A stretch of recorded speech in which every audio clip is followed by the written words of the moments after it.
আপনি কাজটা ভালো মানুষের মতো কাজ করেননি, আপনার আমি খুব ভালো মনে করতাম। আসলে মানুষ ঠিকই বলে, টাকা পয়সা হয়ে গেলেই মানুষ আর মানুষ থাকে না। কি ব্যাপার, তুমি একা একা ঘাস কাটছো, তোমার ছেলে আসেনি? না ভাই, ছেলে আজকে আসেনি। ছেলের মার হাসপাতালে ভর্তি করাইছি, ছেলেও ছেলের মার সাথে আছে। আজকে কাজে আসেনি, আজকে তো মেয়ে আসবে। অনেকদিন পরে আসলাম তো, পরিবেশটা কেরম অপরিচিত লাগছে। ভাই আপনি চলে এসেছেন? হ্যাঁ, আশা লাগলো আপনাদের জন্য। এইবার যে ফসল কেটলেন, হিসাব কিতাব তো কিছুই দিলেন না, এই জন্যই তো আমার আসতে হলো। কি খবর কাকা, কাজ কাম কেমন চলছে আপনার? এই তো বাপ, খুব ভালো চলছে আলহামদুলিল্লাহ।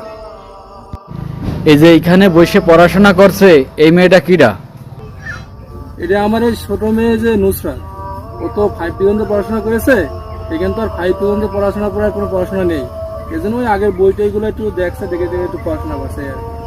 ওর তো পড়াশোনা করার খুব ইচ্ছা বাপ, তা আমি তো আর এখানে পড়াশোনা করাতে পারছি না, এখন কি করে ভাবছি।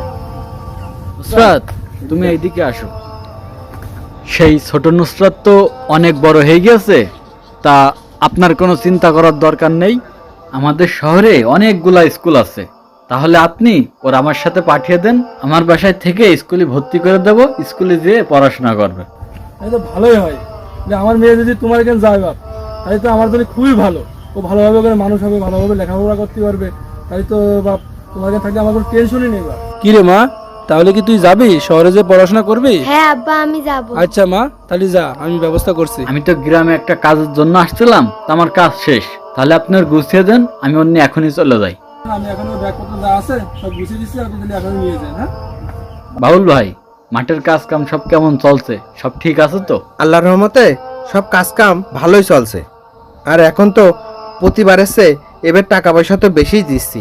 আপনার জমির দেখাশোনা সব কাজ আমি ভালোভাবে ওখানে যে খুব ভালোভাবে চলবা, আর তোমার ভাইয়া যা বলবে তুমি খুব ভালোভাবে শুনবা।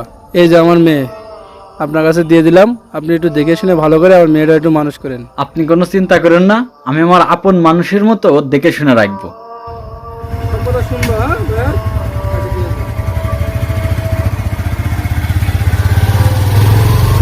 ছোটবেলাতে মেয়েটা আমার কাছে রয়েছে, মেয়েরা চলে যাচ্ছে, কদিন আমার খুব কষ্টই হবে না মেয়েটার জন্য। আব্বা, নুসরাত বাড়িও নেই, আপনার সাথেও নেই, নুসরাত কনে? নুসরাতে তো ওই যে আমাদের মালিক আইলো মহাজন, ওনার সাথে ঢাকায় পাঠাই দিয়ে পড়াশোনা করার জন্য। কি বলছেন আপনি? ওর শহরে পাঠা দিয়েছেন? শহরে মানুষ কি ভালো হয়? ওর নিয়ে যদি শহরে যে পড়াশোনা না করে যদি বাড়ির কাজ কাম করায়, তাহলে আপনি কি করবেন? আরে না না, তো ওইসব নিয়ে কোনো চিন্তা ভাবনা করার দরকার নেই। আমাদের মিয়া খুব ভালো মানুষ, তার বাপও খুব ভালো মানুষ ছিল। ঠিক আছে, আপনার যা ভালো মনে হয় তাই করেন।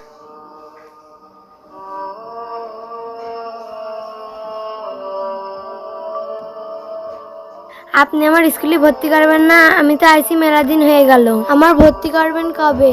আমি তো সেদিন স্কুলে যে খোঁজ নিলাম, এখন ভর্তি নিচ্ছে না, এখনো 5-6 মাস লাগবে।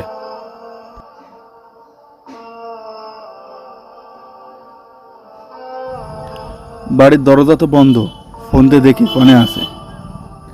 আমি তো আপনার বাড়ির সামনে, আপনি কনে? আমি তো অফিসে কাজে আছি, আমার আসতে রাত হবে। আমার ওই জমিটা কবে রেস্টু করে দিচ্ছেন?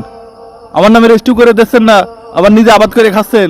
আমি এই বছরটা আবাদ করে নিই, সামনের বছর আপনার জমি আপনার নামে লিখে দেবানে। আপনার মতো লোক তো আমি দেখিনি। আমার কাছে জমি বেচে দিয়ে সেই জমিতে আপনি আবাদ করে খান। কিছু লোক, আমার জমিটা আপনি তাড়াতাড়ি লিখে দেন। আরে এ তো মনিরুল ভাইয়ের মেয়ে, এখানে কি করছে? এই মনি, তুমি এখানে কি করছো?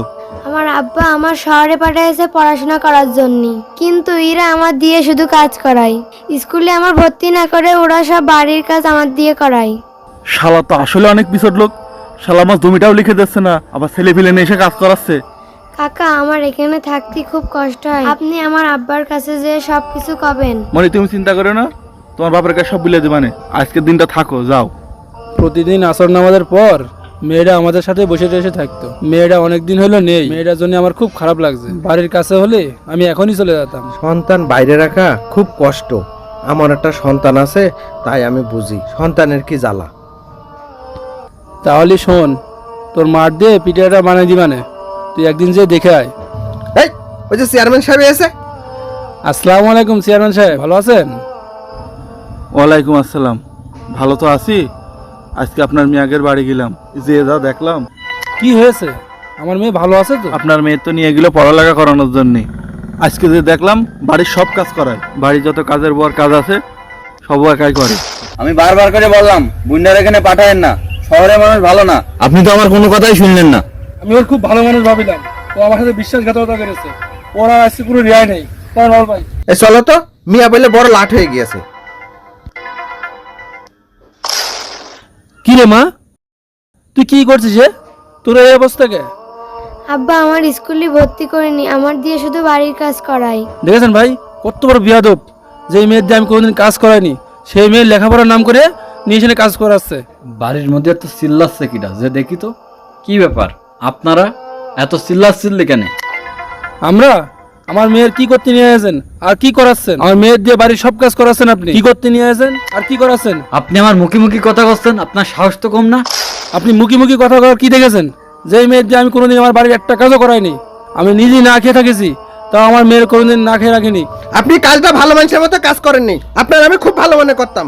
আসলে মানুষ ঠিকই বলে, টাকা পয়সা হয়ে গেলি মানুষ আর মানুষ থাকে না, টাকা পয়সা হয়ে গেলি অহংকার বেড়ে যায়।